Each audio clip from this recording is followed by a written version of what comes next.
एक गांव था, नाम था ढोलकपुर। बड़ा ही शांत और सुंदर गांव था। लोग हमेशा खुशी से झूमते थे क्योंकि उस गांव में रहता था महाराज रायस्टार, जो अपने गांव के लिए एक शेर था जो कभी अपने लोगों के साथ गलत होने नहीं देता था। लेकिन उस गांव में छुपा था एक डरावना राज, एक राज जो सबके दिल में था पर जुबान पे नहीं।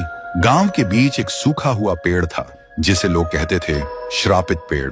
ना कोई उसके पास जाता, ना कोई उससे आंख मिलाता। हर पूर्णिमा के अगले दिन उस पेड़ के नीचे एक लाश मिलती थी।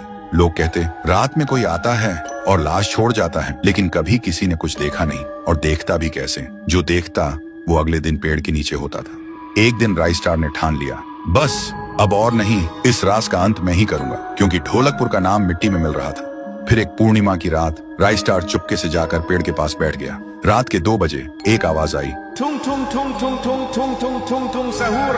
और फिर वो पेड़ भूत में बदल गया। वो भूत कुछ अजीब सा था, एक भयानक शैतानी हंसी वाला चेहरा, आंखें बड़ी बड़ी। वो पेड़ चल के एक घर के गेट को जोर जोर से खटखटाने लगता है। तभी एक आदमी डर के मारे आवाज सुन के बाहर निकलता है। वो भूत अपने लकड़ी जैसे हाथ से एक ऐसा थप्पड़ मारता कि उसकी सांस वहीं थम जाती है और उसी जगह उस लाश को ले जाता है और वापस फिर से पेड़ बन जाता था। देखते ही रायस्टार का दिल कांप जाता है, पर वो कुछ बोलता नहीं।